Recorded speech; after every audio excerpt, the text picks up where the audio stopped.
The market makes money or prevents you from doing so. As an AI agency owner, choosing the market right, especially in the beginning, is very important. Oftentimes I see that people picking markets basically based on proximity. But it's kind of like marrying the person that you just met at work and you just happen to be in proximity. That's why you commit your life to this person. And the reality is a lot of people choose their life partner like that. It's startling to see. It's just like you go haphazardly through life and you find somebody that you just happen to like because you work together and just spend so much time together without really fully putting a lot of effort and consideration into that choice. And so in the same way, a lot of people are very haphazard with picking their market. They're just talking to the dentist and or to the barber and believing that would be a good choice. That's why I would like to cast some light on the choice of the market, specifically because basically the commercial applications of AI have only been around and starting to get into the mainstream since 2023, right? 2022, late 22. And so it's only been 3 years. Me, myself, I've been in the market for the last 2 years actively. I've had more than 2,000 calls with AI agency owners and people who are looking to start an agency like that. And I will tell you that there are good markets and better markets and markets you should actually not even serve. Now, as I shared before, barbers, it's great to serve that type of market when they are actually a referral partner for you. Not so much when you would like them to be your main source of income. In the same way, dentists, physicians, that's kind of picking your niche 101. It's like the first goal of picking your niche is basically finding an audience that actually has the money to spend and the problem to solve. And yes, these businesses have the money to solve, but because of how homogeneous the medical field is, there's lots of larger incumbents who are basically building these solutions for dentists and medical practices, which makes it hard for you to break into. On the other hand, also a lot of medical practices are very, very busy, and it's hard for you to get through to them. And so oftentimes we see that is not necessarily a great niche because of how hard it is to break into, unless you already know people that are working in this industry, or you have an existing background of credibility. That's also not to be underestimated. A lot of medics require that you have a background and certifications, etc., in order to take it seriously. So I've seen a lot of people serving the medical field. I've seen even more try that, and I've not seen a lot of people actually serving these industries successfully. So then that bears the question, what are the industries that actually work the best?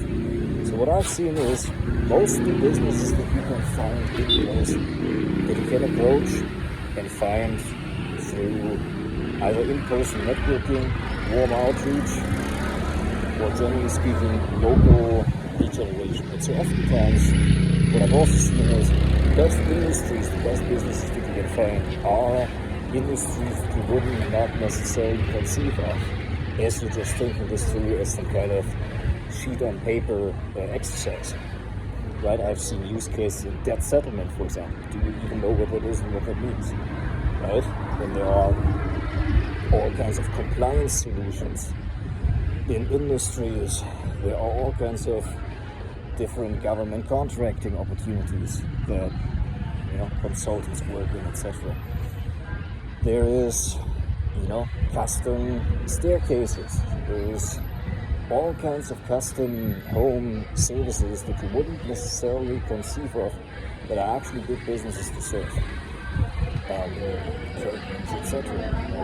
Some of those businesses are really making a lot of money, and will have a problem that you can solve. I've seen businesses, for example, meat delivery, home-to-home delivery type of business. And while restaurants, generally speaking, are not a great niche to solve, finding businesses like this business, for example, in case they do actually have the money to spend and the problem to solve, it certainly can be done. So this type of business can make 6 figures of profit a year because it's a wholesaling business. But who would have known that a business that sells frozen meat to companies is a good industry to serve with that makes sense. That's why my first approach to people looking to break into the market, or rather looking to get their first clients, first of all looking to get paid. The best approach that I've seen across the board over the last 2 years that didn't change, and I think it also will not change in the future. It will just get more powerful and more effective because fewer people can do that, is local lead generation and in-person meetups. Because in the beginning you only really need 2 or 3 clients to actually pay you a basic, what you would get as a salary if you were working a job. And so you don't need tons of clients. You don't need to be concerned about scaling anymore, because if you really are just a beginner, you don't know what the use cases are where you're really going to make the money. These are going to be very niche, very in-depth use cases that you're only really going to find after really digging into the problems that various businesses have, and you find one use case that works better than the others, but you can't conceive it, nor will ChatGPT be able to give that to you. It has to be earned, so it's not going to be that instant. And so that's basically my take on that. So it's in-person networking as well as warm outreach. So if you know people that know people, or if you happen to know business owners, warm outreach is fantastic, because you oftentimes find that they hire you and work with you just because they actually like you, right? And so in that way you really differentiate yourself. You're in a whole different category whether you approach somebody cold on LinkedIn, or whether you, for example, get a warm introduction to somebody. It's different. You put yourself in a different category, because then you're basically just competing with everybody else who's currently in that immediate environment, or any of the other person that they know personally, which oftentimes is just you. So what's the fastest way to be in the category of one? Is actually meeting somebody in person, right? And if you put yourself among a lot of other people, which you will be online, you're always among other people, and then you're always competing with all the other people that are approaching somebody in the same way.